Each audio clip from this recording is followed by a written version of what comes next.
If you're preparing for the Duolingo English Test and want to improve your score quickly, well, getting good feedback is one of the fastest ways to do it. You see exactly what you're doing well, what needs to change, and then you try again.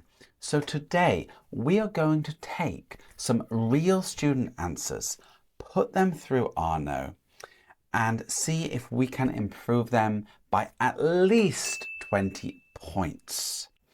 Okay, let's go. Right, well, let's look at a student answer then. And this is for write about the photo. So you have 1 minute to write about it. So this person is from India. If you're from India, please say hi. Let's read their answer. So look at the image, please, while I read. This image shows many peoples crossing the road.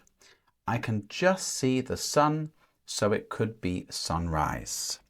So that's their answer. Let's see what score they would get. So it's quite low, isn't it? 65 to 75. So firstly, warning sign, you need to write more to get a higher score. You need at least 3 full sentences, I would say. Or here, the recommended word count is 30.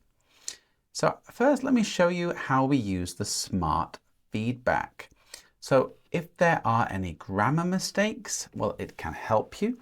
Here, the image shows many peoples. Well, people is the plural word, isn't it? So here's the corrected version. And there's only really one mistake here.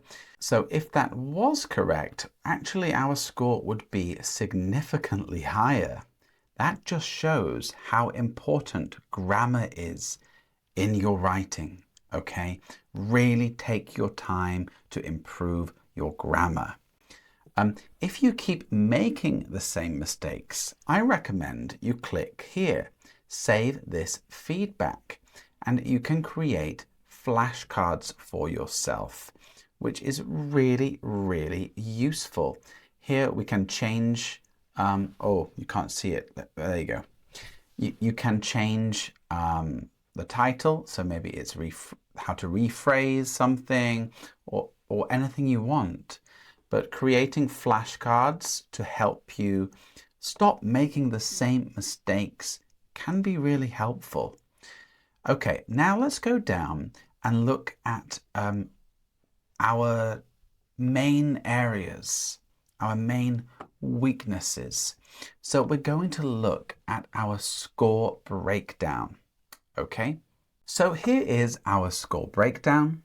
And you can read this in any language. You can translate it in many languages. This person is from India, so I'm guessing Hindi should be okay. I'm not going to click on it because I prefer English.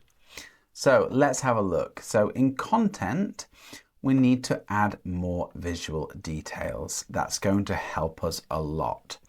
For example, we could say zebra crossing, tall buildings, long shadows, maybe crowded street, busy intersection, pedestrian crossing. There are many other things we could add. For vocabulary, so instead of peoples, we should use people, right, of course. And learn a few useful scene nouns, such as pedestrians, right? Crosswalk, crowd, buildings. And learn common collocations. That means words that go well together. If there's anything you don't know or understand, you can highlight it, click on vocabulary, and it will pop up on the right of the screen. Let me make it a bit smaller so you can see. So you can see here, common collocations means words that frequently appear together, right? And a bit more of a detailed meaning with examples. So heavy rain is a common collocation. We don't say strong rain. And just like coffee, I like my coffee, we don't say powerful coffee, we say strong coffee. Okay, so that's a really good example of showing you how to use that. Let's move this. Let me go down. So here, show other two areas, our flow and organization. Make the description smoother by adding one small linking phrase or short extra detail. So a linking phrase like because. I could use the word because, for example. And grammar, of course, we already know to use people and possibly to use a comma before the word so. All right, now there are other things I can show you, like the personalized rewrite and Arno AI, but I will show you that in the next question. Okay, so please stay until the end of the video. So let's write this again using everything we've learned today. Are we ready? Let's go. This image shows, so instead of many people, I will say numerous. Numerous people crossing what appears to be a busy intersection. It appears that it's either sunrise or sunset because I can see the sun just above the horizon in the background of the photo. Okay, I'll quickly check my grammar. Remember, that's so important. The last 10 seconds, check your grammar.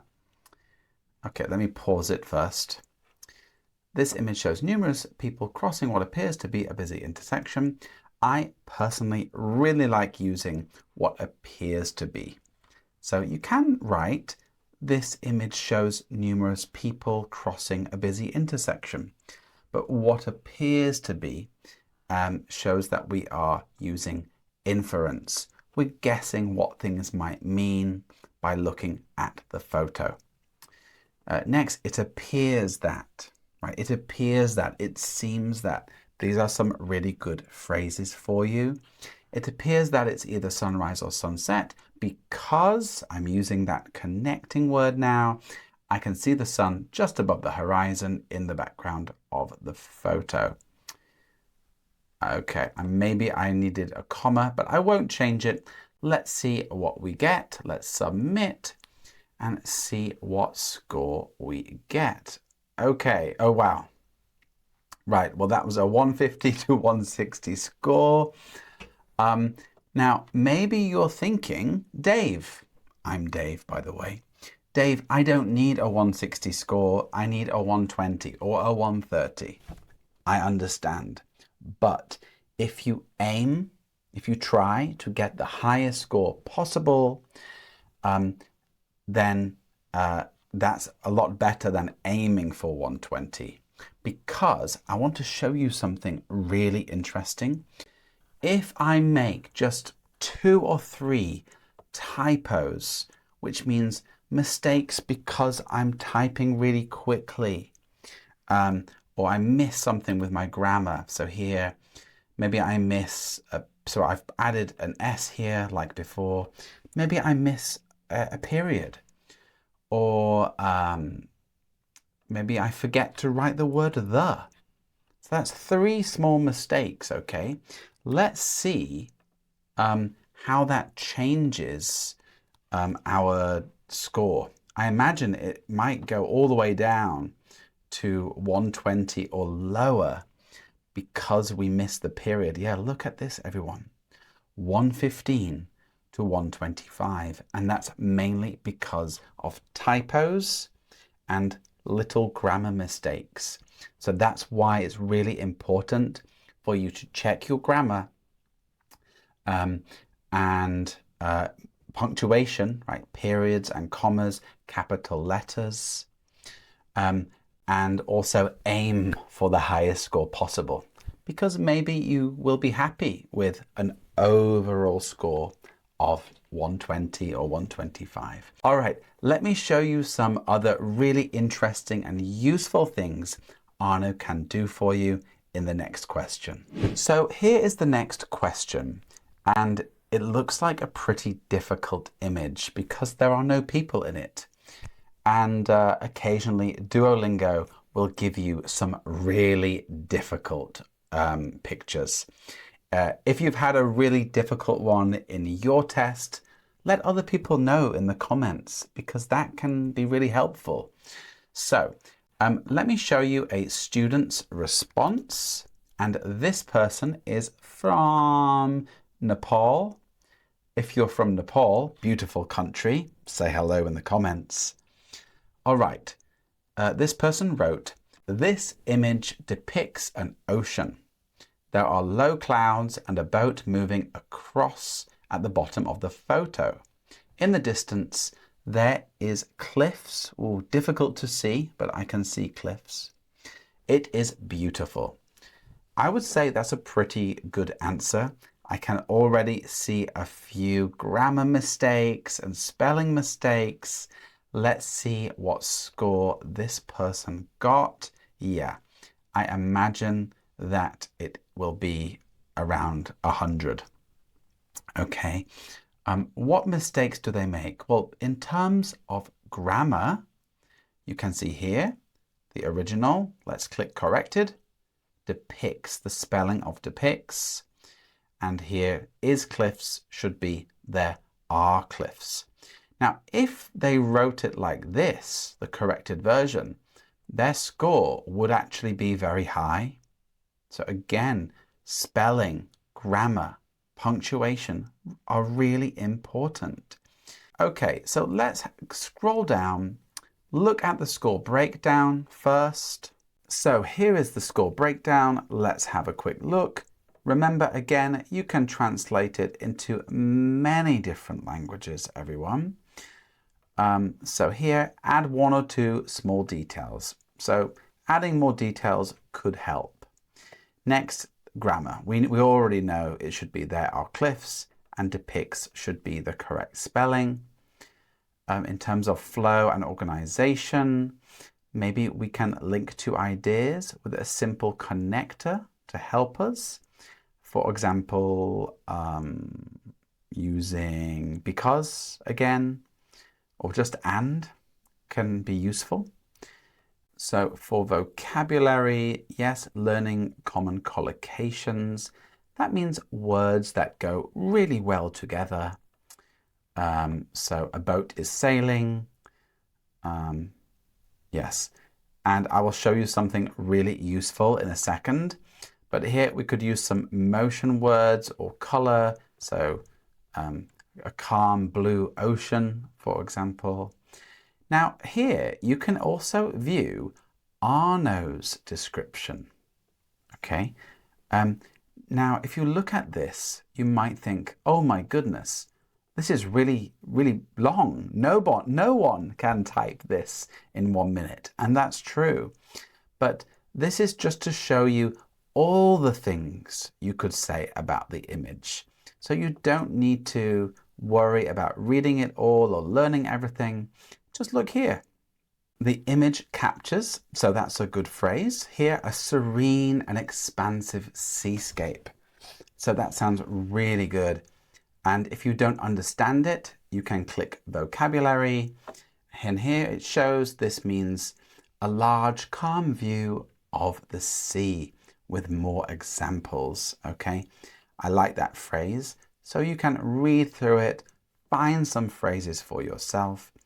You can also see other people's answers. Maybe we will do that a little bit later. And the last thing I want to show you is if you click on the bottom right, we can ask Arno AI to give us more useful collocations for this image. Please give me more useful collocations for this image. And here you can go through more and more really useful phrases that will help you to answer this question and get that high score. Okay, so let's now answer the question again using everything we've just learnt and see what we get. Are you ready? Okay, this image depicts, need to spell that correctly, an ocean with low clouds and a small boat moving across the lower part of the photo. There are also distant cliffs. Distant cliffs along the horizon. And instead of "it is beautiful," maybe "it is a breathtaking view." Let's check our grammar.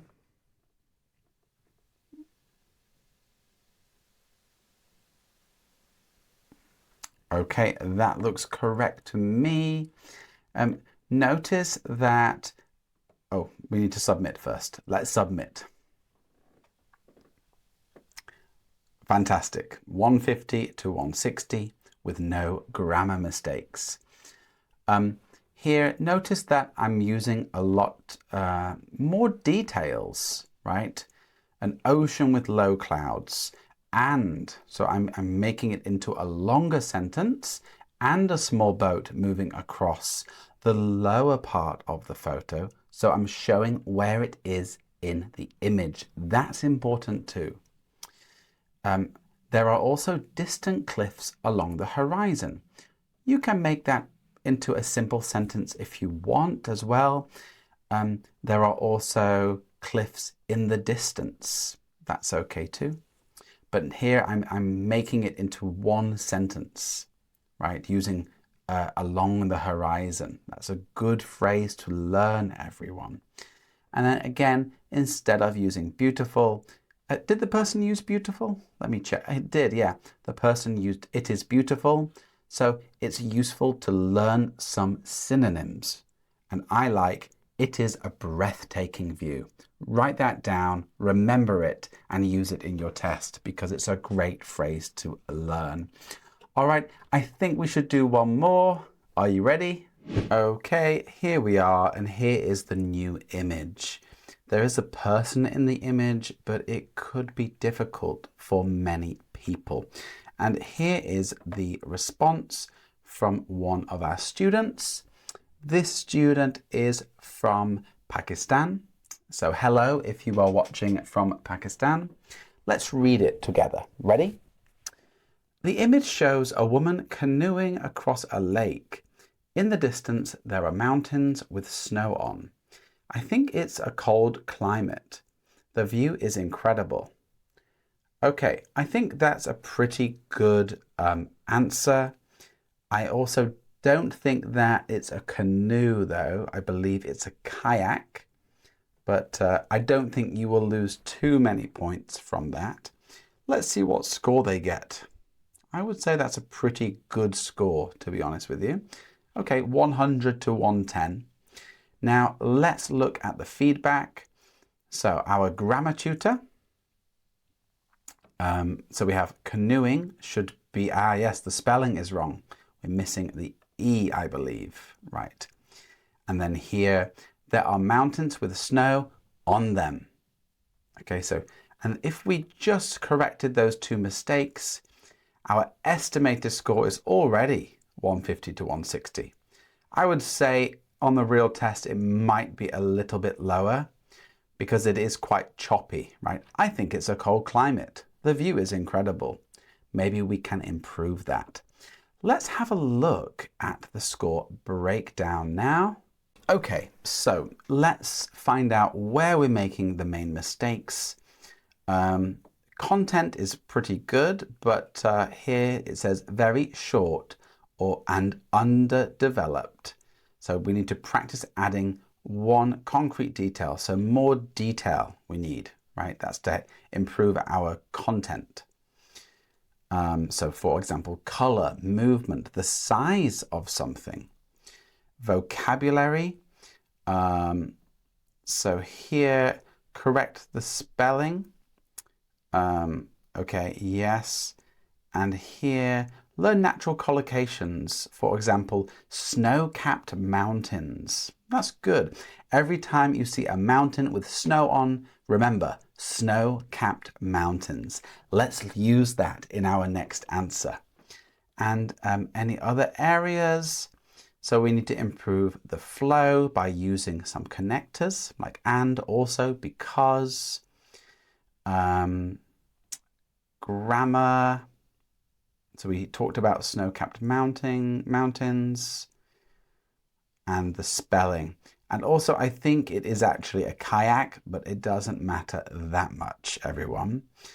Maybe it would be fun to look at other people's answers for this question. So another person from Thailand, they wrote, in this picture, you can see a woman rowing a kayak in the lake. In the distance, there are snowy mountains. Judging by her dress, perhaps this photo was taken in summer. And this is a great way to infer, right, to guess what it might mean. So we look at, oh, because she's wearing a dress, it might be summer. So using inference can really help you. Now it's our turn. Let's solve it again. We need more detail. This image shows a woman, I'm going to say kayaking across what appears to be a lake. Snow-capped mountains. Snow-capped mountains are seen in the distance, suggesting a chilly climate. The view is breathtaking. I'm just going to use that again, breathtaking. So even though the other person said it's summer, it doesn't matter. I'm saying that the mountains have snow on, so it might be cold. Let's quickly check for any mistakes. Yeah, okay. Let's submit and see what we get. What score will we get today? Okay, fantastic. 150 to 160 with no errors. So as you can see here, I really like what appears to be in just before the noun at the end. So you could write, this image shows a woman kayaking across a lake. Do we know it's a lake? Are we 100% sure? Well, then use what appears to be a lake. And then here, snow-capped mountains are seen in the distance, suggesting. So I'm using inference again. Okay. All right, great job. So one thing I hope you learn from this is that you don't improve from just answering more and more questions. Okay? It happens when you improve your last answer. And you do that by getting feedback. Okay? So instead of answering 50 right about the photo questions, try 5 and try to learn from something, from your mistakes every time. Okay? And if you like this way of learning, I will put a link in the comments, and there'll be a link on the screen for you to practice with Arno. Well, I really hope this was useful for you. And if you would like me to go through a different question type on the Duolingo English test, please let me know in the comments and I'll do that for you. All right, well, that's it from me. Thanks so much again, and I'll see you in the next video. Bye-bye.